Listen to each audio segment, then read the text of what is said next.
Well, speaking of straight to DVD quality action movies, Oh, yes.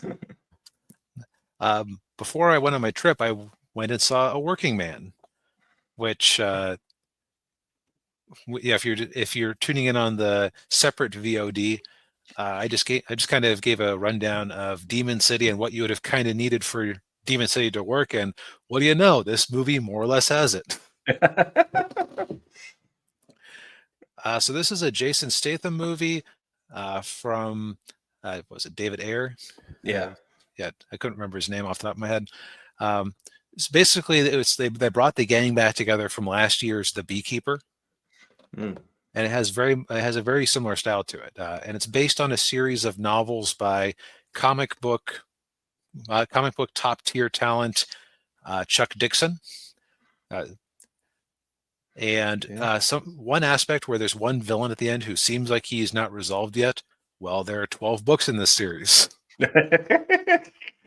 And this was actually, I believe it was produced and co-written by uh, Sylvester Stallone, who is actually friends with Chuck Dixon.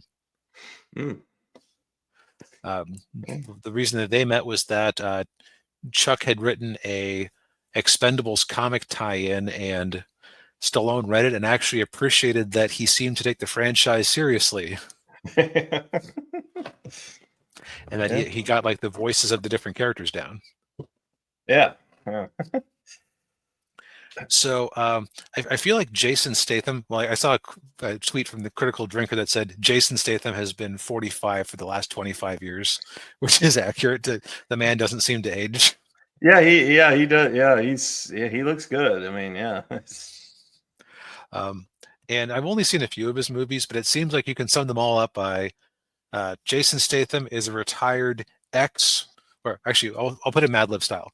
Jason Statham is a retired military person of some sort until a insert type of friend or family acquaintance here is kidnapped and or attacked by insert trendy criminal organization here. In this case, in this case he's a construction worker who is former special forces. Also, hey Edwin. Hey, Edwin. So he was former special forces, currently working at a construction site run by the Mexican friend from Ant-Man. What's his name? Oh, Michael Pena. Michael Pena, who is always just a joy every time I see him. He has a relatively minor role in this one, but Mm. you feel for him. And you feel for him because his daughter's captured by Russian human traffickers. Oh, jeez. And it's up to Statham to save them. Yeah. Now, what I will say about this one is that I think I have a minority opinion where I liked this better than The Beekeeper. And Yeah. now I will say that there are some criticisms. There is a scene where um, the characters basically end up in the same position at the end of it as they were at the start of it. So it's kind of an unnecessary scene. Oh. Um, but you're not really there for an efficient, tight plot. You're there to watch Jason Statham progress through an increasingly unlikely number of incidents without great bodily harm to himself. And the man is satisfying to watch fight. And what I like about watching him in particular is that, and this is kind of why I like this better than The Beekeeper, they're usually good at framing his action scenes so that you can see how he actually manages to win them. Like he is usually dealing with multiple people at once, but he's usually using the environment, improvising weapons. He has a bunch of military gear that he's kept somehow.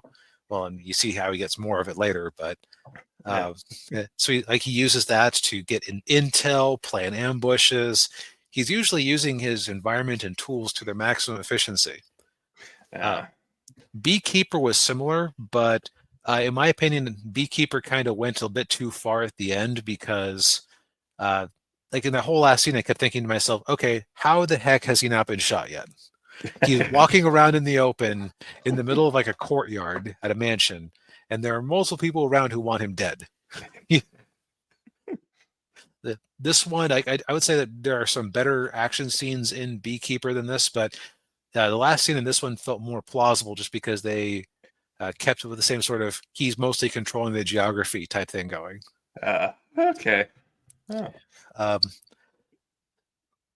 Now, I will say that I thought that the character who plays his daughter, who he's currently fighting with his grandfather for custody of, excuse me, her grandfather, his dead Yeah. wife's father, Oh. for Yeah. custody. I thought she was a little wooden, but she's also like 8, so it's Yeah.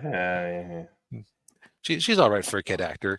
Yeah. One thing I thought was kind of interesting was that, um, and I don't really want to start seeing this. This movie is definitely conservative coded because, what do conservatives hate? Well, they hate human traffickers. Did you see how much movie, or how much money, um, The Sound of Freedom made? Uh, Yeah. oh, we want to make it clear that his grandfather, or something, that his wife's Father-in-law. Yeah. father, Yeah. yeah, his father-in-law is just doesn't like him because they're different people and he's kind of a soy boy. Oh, I got it. He'll wear yoga pants and do yoga on screen a few times. Like that. Like I don't necessarily want to start seeing that in every movie that's meant to appeal to the right because it's about as lazy as we need to show that this bad guy's bad. I just show him being racist, maybe wearing a red hat. Not the red hat, but a red hat. People get the idea. Yeah. Oh, yeah. But I will say that I definitely enjoyed myself. It was a good time at the theater, and I would. This is currently in theaters. I would say if you liked The Beekeeper, go give it a watch. If you didn't, it'll be on Amazon streaming soon enough. And I like this new reality where Amazon puts their streaming movies out in theaters first to give you a chance to just go to the theater and have an experience. Yeah. Yeah. Are you taking notes, Disney? Yeah, or for that matter, Netflix. Yeah. Like Netflix craps out enough movies in a year. Come on, give them a month in the theaters first. Yeah. Yeah. You can do fun things like, oh, are you a Netflix subscriber? Here's your coupon for $1 off your ticket. Yeah.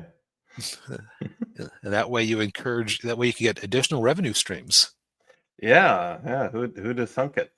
What a crazy concept. Crazy. Yeah. Yeah. Crazy idea. But that's really all I have to say about that one. Just because it's a fairly straightforward movie. I Yeah. jokingly said it was DVD quality before, but that isn't necessarily a bad thing. Some great action movies have come out on DVD because they didn't necessarily have to worry about pleasing a studio or a movie audience. Yeah. That's right. Yeah. Speaking of, oh, go ahead. No. No. Sorry. Go ahead.